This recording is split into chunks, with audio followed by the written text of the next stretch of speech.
दोस्तों आज से शुरू हो रहा है मार्वल का नेक्स्ट प्रोजेक्ट फेज 4 का, जो कि है शी हल्क। दोस्तों आपको बता दो, she Hulk second last project है फेज 4 का। जो लास्ट प्रोजेक्ट है वो है ब्लैक पैंथर वकांडा फॉरएवर, जो कि शी हल्क के बाद आएगा। और उसके बाद फिर guardians of the Galaxy holiday special एक एपिलॉग है फेज 4 का। बट ओवरऑल ये सेकेंड लास्ट प्रोजेक्ट है। She Hulk is very promising और हम एपिसोड 1 के बारे में बात करने जा रहे हैं। तो चलिए फिर without wasting in time let's begin the show. दोस्तों आज के एपिसोड का टाइटल है a normal amount of rage. तो दोस्तों एपिसोड की शुरुआत होती है, हम देखते हैं जेनिफर वॉल्टर या फिर जेन वॉल्टर वो अपने नेक्स्ट केस की प्रिपरेशन कर रही है। वो यहाँ पे स्पीच दे रही है और बता रही है जूरी मेंबर्स को कि GLHNK वो कैसे केस जीतेगी एंड सब कुछ। इसी चीज में उसका साथ दे रहे हैं उसके असिस्टेंट निकी और उसका कलीग पैरालीगल जो है डेनिस। वो अपने केस के लिए आगे बढ़ते हैं एंड तभी हम देखते हैं कि आगे बढ़ने से पहले जेन वॉल्टर्स कैमरे की तरफ देखती है and breaking the fourth wall करके ऑडियंस से बात करती है एंड वो बताती है कि वो हल्क है एंड वो हल्क कैसे बनी। यहाँ पे पूरी कहानी बताना शुरू करती है। वो बताती है कि दरअसल वो एक रोड ट्रिप पे गई थी अपने कजन ब्रूस बैनर के साथ, जो कि हमारे हल्क हैं। और यहीं पे दोस्तों हमको चीज पता चलती है कि जो ब्रूस बैनर है अब उसका हाथ भी ठीक होने लग गया आफ्टर एंड गेम। प्लस उसने एक डिवाइस बनाई है छोटी सी, जो कि उसको उसके ह्यूमन फॉर्म में रखता है। यानी कि अगर उसने उस डिवाइस को निकाला तो वापस वो प्रोफेसर हल्क या फिर स्मार्ट हल्क बन जाएगा, लेकिन जब तक वो डिवाइस है वो ह्यूमन ही रहेगा। वो दोनों गाड़ी में आपस में बातें करते हुए जा रहे होते हैं एंड यहाँ पे जेन वॉल्टर्स काफ़ी इंटरेस्ट लेती है स्टीव रॉजर्स फिर कैप्टन अमेरिका की लाइफ। वो दोनों आराम से बात कर रहे थे, तभी हम देखते हैं सामने से वो सकार वाली शिप आ जाती है, जो कि हमने रागनारॉक में देखी थी। क्वाइट पॉसिबल कि वो ग्रैंड मास्टर की शिप है। उस शिप को देखते ही यहाँ पे जेन वॉल्टर्स अपनी गाड़ी का आपा खो देती है एंड आउट ऑफ कंट्रोल होने की वजह से अपनी गाड़ी नीचे खाई में गिरती है और बहुत ही भयंकर एक्सीडेंट होता है। जेन वॉल्टर्स गाड़ी से बाहर निकलती है, उसको काफी ज्यादा खून बह रहा है, घायल है। इसी के साथ में अपने कजन ब्रूस की भी मदद करती है। ब्रूस कहता है मुझसे दूर हो जाओ, मेरे में से खून बह रहा है। और जिस चीज़ का ब्रूस को डर था वही होता है। ब्रूस का थोड़ा सा ब्लड जेन वॉल्टर्स में गिर जाता है और वो शी हल्क में बदल जाती है। शी हल्क बनने के बाद जेन वॉल्टर्स बहुत ज़्यादा रेज होता है, बहुत ज़्यादा गुस्सा होता है एंड वो आगे जंगल की तरफ भाग। कुछ देर बाद हम देखते हैं ब्लैकआउट हो चुका है और शी हल्क से वो वापस नॉर्मल ह्यूमन बीइंग बन चुकी है और अपने होश में वो उठती है। सामने एक डाइनर होता है, डाइनर की तरफ आगे बढ़ती है। आगे हम ये देखते हैं कि जेन वॉल्टर्स बाथरूम का इस्तेमाल करती है, वहाँ पर मुँह हाथ धोती है। वहाँ पे तभी कुछ और लड़कियाँ आती हैं जो कि उसकी मदद करती है उसको वापस ड्रेसअप होने में। जेन वॉल्टर्स बाहर निकलती है, तभी पीछे कुछ 3 लड़के आते हैं जो कि छेड़ने की कोशिश करते हैं और सडनली उसकी रेज बढ़ती है और वो शी हल्क में बदल जाती है। शी हल्क में आगे बढ़ती वो कुछ उनको हमला करती है उन पर। तभी यहाँ पे ब्रूस बैनर पे हल्क आता है और उसको वहाँ से ले जाता है। शी हल्क एक बार वापस फिर से जेन वॉल्टर्स बन चुकी है और अपने होश में आती है और एक बिस्तर पे सो के उठती है। जेन वॉल्टर्स आगे उठती है, अपने कपड़े चेंज करती है एंड देखते हैं कि वहाँ पे टोनी का एक पुराना हेलमेट रखा हुआ है जो कि टूटा हुआ है। इसी बीच हम पीछे एवेंजर्स का थीम म्यूजिक भी सुन सकते हैं। एनीवे, जेन नीचे लैब में जाती है, देखती है कि यहाँ पे स्मार्ट हल्क काम कर रहे हैं। स्मार्ट हल्क यहाँ पे प्रोफेसर हल्क है, ब्रूस बैनर खुद इंट्रोड्यूस करता है अपना नाम एंड बताता है कि लोगों ने उसका स्मार्ट हल्क बनाना शुरू कर दिया। इसी के साथ ये जो जगह है ये मेक्सिको में है और एक आइलैंड है और ये जो पूरी लैब है ये टोनी स्टार्क ने बिल्ड किया था और ब्रूस बैनर को गिफ्ट किया था। इसी बीच हमको ये पता चलता है कि प्रोफेसर हल्क या फिर स्मार्ट हल्क जब बना था ब्रूस बैनर, तो वो जो 5 साल का जो गैप था वो ब्लिप वाला, वो इसी लैब में से एक्सपेरिमेंट करके अपने आप को हल्क को और ब्रूस बैनर को कंबाइन करके प्रोफेसर हल्क या स्मार्ट हल्क बना दिया था। हल्क आगे पूरी बात समझाता है जेन वॉल्टर्स को कि सामने सकारियन शिप आई थी जिसने मुझे ढूंढ लिया था एंड वो कुछ अपना मैसेज देने आई है। वो मैसेज क्या है इसकी तह तक बाद में हल्क इस पर काम करेगा। साथ में जेन को सब कुछ बताता है कि हम दोनों की जो बॉडी सिंस हम कजन थे, हमारी बॉडी बाकी लोगों के मुकाबले ज़रा अलग है। हम गामा रेडिएशन को एब्जॉर्ब कर लेते हैं, इसलिए जेन वॉल्टर्स मरेगी भी नहीं, वो खुद शी हल्क बन जाएगी। जेन हल्क से बोलती है कि जैसे वो पहले थी उसको बिल्कुल नॉर्मल बनना है, लेकिन हल्क बताता है कि अब ऐसा पॉसिबल नहीं है। मैं खुद इतने सालों से स्ट्रगल करता हूँ इस बॉडी में, तो मैं तुम्हारे लिए भी कुछ नहीं कर सकता। जेन वॉल्टर्स को आगे ये समझाता है कि तुम्हारी जो हल्क बनने की जो प्रक्रिया है उसको हमको कंट्रोल करना होगा एंड इसमें 15 साल लगा था मुझे, तो तुमको भी काफ़ी वक्त लग सकता है कि हल्क का जो गुस्सा आता है उसको कंट्रोल करना काफ़ी ज़्यादा मुश्किल है। एंड दस यहाँ पे ट्रेनिंग शुरू करता है हल्क जेन वॉल्टर्स की। हल्क उसको एक चेम्बर में भेजता है जहाँ पे पीछे से चाकू घूमने वाले निकलने लगते हैं and Jen Walters suddenly rage में आके वापस शी हल्क में बदल जाती है। अब यहाँ पे प्रोफेसर हल्क के स्मार्ट हल्क जेन को शांत करने की कोशिश करते हैं, लेकिन पता चलता है कि जेन शी हल्क जरूर बन गई है, लेकिन वो अभी भी जेन ही है। यानी कि जैसे स्मार्ट हल्क ब्रूस बैनर होने के साथ साथ हल्क है, वैसे सिमिलरली जेन वॉल्टर्स हल्क होने के साथ साथ वो अभी भी जेन भी है। तो यहाँ पे प्रोफेसर हल्क को या फिर अभी करंटली स्मार्ट हल्क को जेलेसी फील होने लगती है। वो कहते हैं जिस चीज को मुझे इतना टाइम लग गया कंट्रोल करने में वो तुम ऑलरेडी पहले से हो, तो तुम्हारी ट्रेनिंग और भी आसान हो जाएगी। जो पहला चैप्टर था किताब का उसकी जरूरत नहीं है तुम पर इस्तेमाल करने की। स्मार्ट हल्क आगे ये भी बताता है कि तुमको अगर वापस कंट्रोल करना है उससे पहले तुमको हल्क को कंट्रोल करना सीखना होगा। अगर तुम्हारे आसपास लोग गुस्सा करें तब भी तुमको शांत रहना होगा, एंड इसके लिए तुम्हारी ट्रेनिंग लगेगी।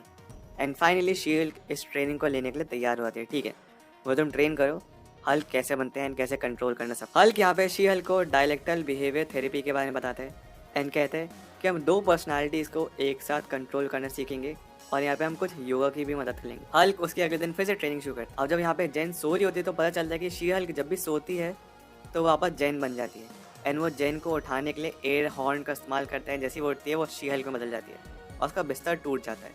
तो यहाँ पे हल्क धीरे धीरे और चीज़ को सिखा रहे कि तुमको स्पैंडेक्स वाले कपड़े पहनने हैं, जो तुम्हारी छत की ऊंचाई वो कम से कम 10 फीट की होनी चाहिए, तुम्हारा जो बिस्तर वगैरह होगा वो और ज़्यादा स्ट्रॉन्ग होना चाहिए, और यही सब कुछ को धीरे धीरे समझा रहे हैं। जेन की जब फिजिकल ट्रेनिंग शुरू होती है तो वो हर चीज़ में एक्सेल करती है। कहीं पत्थर उठाना फेंकना तो पत्थर दूर फेंक पाती है, ऑल दो यहाँ पे जब हल्क को जेलेसी फील होती है तो एक पत्थर को और दूर फेंकता है। प्लस वो बैलेंस करना सीखना, हर चीज़ में वो एक्सेल करती जाती है स्मार्ट हल्क के मुकाबले। लेकिन एक चीज़ है, हल्क में पेशेंस है बिकॉज उसने 15 साल में सीखा, और शी हल्क में पेशेंस नहीं है, वो काफ़ी इम्पेशेंट है। वो बार बार यही पूछती है कि मैं वापस कब जा सकती हूँ, अपने लॉयरगिरी कब कर सकती हूँ। तो हल्क उसको यही समझा रहे इस सब चीज़ों में टाइम लगेगा, जब तक तुम पूरी रेडी नहीं हो, जब तक वो खुद सेटिस्फाइड नहीं फील करता तब तक उसकी ट्रेनिंग चलती ही रहेगी। शी हल्क काफ़ी ज़्यादा नाराज़ होती है कि उसकी पूरी लाइफ के बैंड बच चुकी है, अब उसको हल्क बन के ही रहना होगा। लेकिन हल्क उसको ये बताता है कि मैंने अभी तक तुमको सिर्फ इसके नेगेटिव या फिर साइड इफेक्ट्स बताए थे, अब जरा इसके फ़ायदे की बात करें तो बताता है कि जो हमारे हल्क की बॉडी है वो अल्कोहल कंजम्पशन बहुत ज़्यादा कर सकता है एक आम आदमी के मुकाबले। Guys stay away from alcohol, it's very injurious to health. And उसके बाद फिर बहुत सारे अल्कोहल लोग पीते रहते हैं। प्लस यहाँ पे इसी बीच ब्रूस बैनर या फिर स्मार्ट हल्क टोनी की यादें भी करते हैं। वो बताता है कि ये जो पूरी पूरी बार थी मैंने खुद ही बनाई थी और टोनी सिर्फ पीता रहता था, और हम स्टीव रॉजर्स की बुराइयां करते थे इसी के बीच। नेक्स्ट हम ये देखते हैं कि ब्रूस एक बार फिर से उसकी मेडिटेशन ट्रेनिंग शुरू करता है। वो बताता है कि तुमको अपने गुस्से पे कंट्रोल करना है ताकि तुम्हारे इमोशंस बाहर निकल सके। एंड जेन वॉल्टर्स ही बताती है कि अपनी आम जिंदगी में भी लगातार गुस्से को कंट्रोल करते आई हूँ, अपनी पर्सनल लाइफ में, अपनी निजी लाइफ में। इस चीज़ को बताते बताते उसके जज्बात बाहर निकलते हैं और जेन वॉल्टर से शी हल्क बन जाती है एंड बताती है कि मुझे भी गुस्सा आता है लेकिन मैं कंट्रोल करती हूँ। एंड ऐसे वो बोल रही होती है वापस शी हल्क से नॉर्मल जेन वॉल्टर्स बन जाती है। तो इस चीज़ में वो हल्क से बेटर है कि वो शी हल्क भी बाहर निकाल लेती है और उसके बाद वो जेन वॉल्टर्स भी वापस ईजिली बन जाती है। एंड ये बात देख के ज़रा स्मार्ट हल्क को बुरा लगा है, क्योंकि जिस चीज़ में स्मार्ट हल्क ने या फिर हल्क ने इतने साल लगा दिए जेनिफर वॉल्टर्स वो ईजिली कर पा रही है।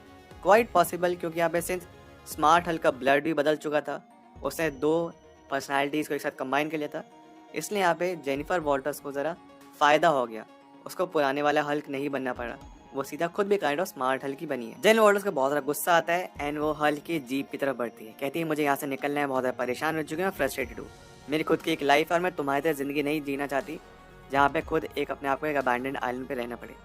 लेकिन यहाँ पे हल्क कहता है कि हर सुपर हीरो को अपनी ज़िंदगी को ऐसे बनाना पड़ता है, उनको यहाँ पे लोगों को प्रोटेक्ट करने के लिए खुद के सैक्रिफाइस करने पड़ते हैं। जेन वॉल्टर्स कहती है यहाँ पे मैं काइंड ऑफ लोगों की मदद ही कर रही हूँ लॉयर बन के, लेकिन मुझे उस अपनी लाइफ को वापस जीना है, मुझे तुम्हारी जैसी ज़िंदगी नहीं जीनी है।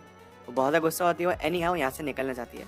स्मार्ट हल्क उसको लगातार यहाँ पे रोकने की कोशिश करता है। जेन वॉल्टर्स एनी हाउ वहाँ से गाड़ी लेके आगे जाने लगते हैं और प्रोफेसर हल्क उसको रोकता है, लेकिन इसी बीच प्रोफेसर हल्क का एक्सीडेंट हो जाता है और जेन वॉल्टर्स को देखने के लिए आती है। दोनों में फाइट शुरू होती है। जेन वॉल्टर्स शी हल्क को बदल जाती है, हल्क यहाँ पे अपनी थंडर क्लैप का इस्तेमाल करता है, शी हल्क भी थंडर क्लैप का इस्तेमाल करना शुरू कर देती है और दोनों में लड़ाई हो रही है। जेन वॉल्टर्स बार बार यही कहती है मैं तुमसे अलग हूँ, मेरी अलग लाइफ है, मैं शी हल्क भी या फिर हल्क भी अलग टाइप की बनी हूँ। लेकिन यहाँ पे स्मार्ट हल्क बार बार यही समझा रहे जिस चीज़ को मुझे सीखने में साल लग गए वो तुम इतनी जल्दी नहीं सीख सकती, अपनी ट्रेनिंग कंप्लीट करो। इसी लड़ाई को करते करते दोनों आपस में जाके आगे गिरते हैं, जंगल को तबाह करते हैं एंड जो ब्रूस की जो बार थी वो टूट जाती है।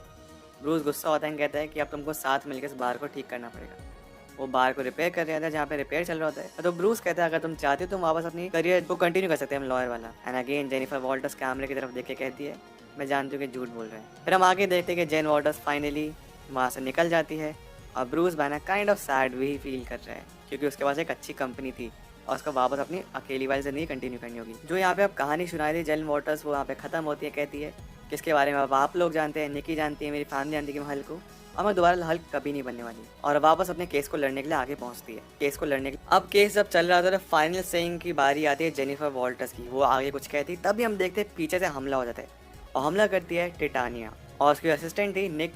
वो कहती है कि अभी वक्त है तुम्हारा सबके सामने शी हल्क बनने का। वो कहती है बट ये मेरी फेवरेट ड्रेस है, बट एनी हाउ वो अपने शूज़ उतारती है और शी हल्क बन जाती है। और टिटानिया को मारती है, लो को बचाती है, उसको फाइनली कैप्चर कर लिया जाता है। एंड अब शी हल्क की आइडेंटिटी या फिर जेन वॉल्टर्स की आइडेंटिटी सबके सामने आ चुकी है कि वो लॉयर होने के साथ साथ she Hulk attorney at law भी है। और यहाँ पे एपिसोड खत्म हो जाता है। इसके बाद आता है दोस्तों एक पोस्ट क्रेडिट सीन, लेकिन उसका इतना कुछ मायने नहीं है, बट फिर भी क्या होता है मैं आपको बताता हूँ। उसमें हम देखते हैं कि वही दिन जिस दिन वो सारे में बैठ के बार में पी रहे थे, उसी दिन अगेन वो स्टीव रॉजर्स की पर्सनल लाइफ के बारे में डिस्कस कर रही थी कि वो वर्जिन है या नहीं है। एंड फाइनली हल्क रिवील करता है जेनिफर वॉल्टर्स से कि हाँ वो वर्जिन नहीं है। एंड इस चीज़ को लेकर स्टीव रॉजर्स को लेकर वो काफ़ी ज़्यादा खुश थी। तो ऐसे एक और बात हमको पता चलती है कि शी हल्क या फिर जेनिफर वॉल्टर्स को स्टीव रॉजर्स से बहुत बड़ा क्रश था। यहाँ पे एपिसोड कंप्लीट हुआ। तो गाइज ये थी आज की वीडियो, ये था आज का एपिसोड। आई होप आपको मजा आया। आपके जो भी कोई थॉट्स है इस वीडियो से रिलेटेड या फिर इस एपिसोड से रिलेटेड, वो जाके मुझे प्लीज कमेंट्स में आके जरूर बताइए। एंड ये भी बताइए कि आपका फेवरेट मोमेंट कौन सा था पूरे एपिसोड में से। अगर आपके पास खुद के कोई और थॉट्स है जो कि आप कमेंट में जाके बताना चाहते हैं, वो भी जाके मुझे जरूर बताना। अगर आप सभी मेरे से इंस्टाग्राम और ट्विटर पर जुड़ना चाहते हैं, उसके लिंक नीचे डिस्क्रिप्शन बॉक्स में दी गई है, नहीं तो मेरे यूजर नेम आप लोग अपने सीन्स पे देख ही सकते होंगे। मिलते हैं आप सभी से अगली वीडियो में। अपना ख्याल रखें and always remember you all are super heroes. Life हमेशा अच्छा करिए। Thank you so much, take care, bye.